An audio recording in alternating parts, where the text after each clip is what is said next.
Assalamualaikum warahmatullahi wabarakatuh. Halo semuanya, gimana kabarnya hari ini? Semoga kalian selalu sehat ya. Dan jangan lupa untuk tetap jaga kesehatan. Nah, pada video kali ini saya bakal ajak kalian untuk ikut mereview sebuah artikel. Artikelnya tentang apa? Kita bakal sama-sama ulik di slide berikutnya.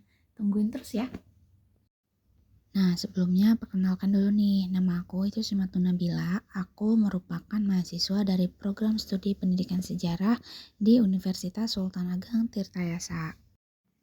Nah, berikutnya kita bakal bahas tentang identitas artikelnya. Di sini teman-teman bisa lihat jika di bagian identitas artikel ini terdapat judul, penulis, nama jurnal, volume dan nomor halaman, serta tahun terbit juga penerbitnya. Teman-teman bisa lihat dalam slide yang aku tampilkan di sini. Nah, berikutnya di sini ada ringkasan isi dari artikel tersebut.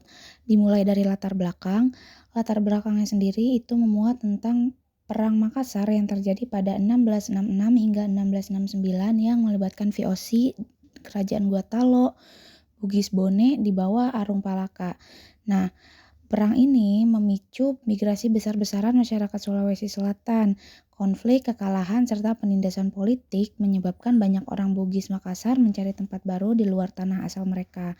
Kemudian tujuan dari penulisan ini sendiri itu untuk menjelaskan dinamika, pola, serta faktor yang membedakan keberhasilan diaspora Bugis dibanding kegagalan diaspora Makassar dalam membangun komunitas berkelanjutan di tanah rantau. Nah, berlanjut pada metode, penulis sendiri menggunakan pendekatan sejarah naratif komparatif yang berbasis pada analisis sumber primer.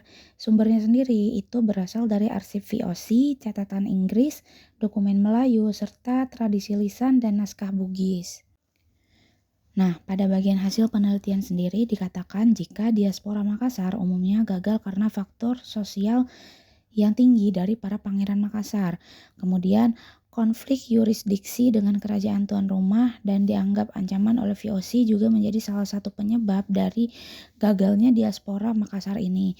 Sebaliknya, diaspora Bugis relatif sukses karena lebih fleksibel, kemudian juga mampu berasimilasi dengan masyarakat setempat melalui perkawinan politik, serta penerimaan status bawah bangsawan dan pembentukan pemerintahan diaspora, contohnya seperti di Riau, Selangor, dan Bengkulu.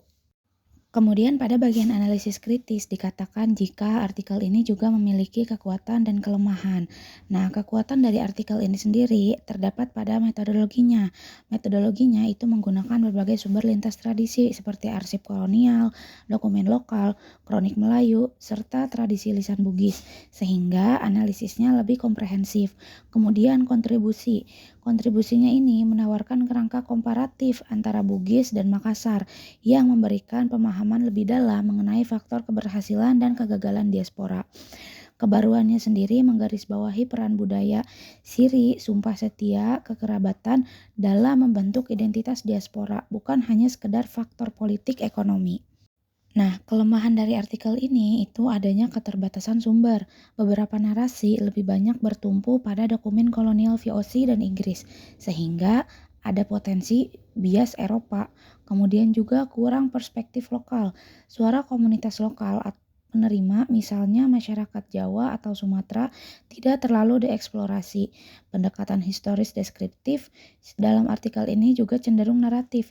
Analisis teoritis migrasi atau diaspora dalam kerangka ilmu sosial modern masih terbatas.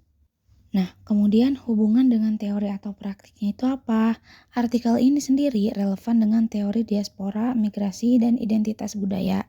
Ia menunjukkan bahwa keberhasilan diaspora tidak hanya bergantung pada kondisi eksternal seperti politik dan ekonomi, tetapi juga pada fleksibilitas budaya dan organisasi sosial kelompok migran. Artikel ini sendiri bermanfaat dalam memberikan wawasan tentang dinamika migrasi Asia Tenggara pada periode awal modern. Berguna juga untuk kajian sejarah kolonial, antropologi politik Bugis Makassar, serta studi diaspora dalam konteks Asia. Selain itu juga dapat menjadi bahan perbandingan dengan diaspora etnis lain di Nusantara. Kesimpulannya adalah artikel ini layak dijadikan sebagai referensi karena 1. Menyediakan analisis historis yang kaya dan berbasis pada sumber primer. Kedua, memberikan pemahaman mendalam mengenai perbedaan pengalaman diaspora Bugis dan Makassar. Ketiga, relevan untuk penelitian lintas disiplin seperti sejarah, antropologi, serta studi budaya. Kendati demikian, pembaca perlu lebih waspada terhadap bias kolonial dalam sumber yang digunakan. Meski begitu, kontribusi Leonard Andaya tetap signifikan untuk memahami dinamika sosial politik migrasi bagi suku Bugis Makassar di Asia Tenggara. Nah, itulah tadi sedikit review tentang jurnal yang membahas diaspora Bugis Makassar. Terima kasih kepada teman-teman semua yang sudah membersamai dalam review kali ini. Semoga teman-teman semua sehat selalu dan sampai jumpa.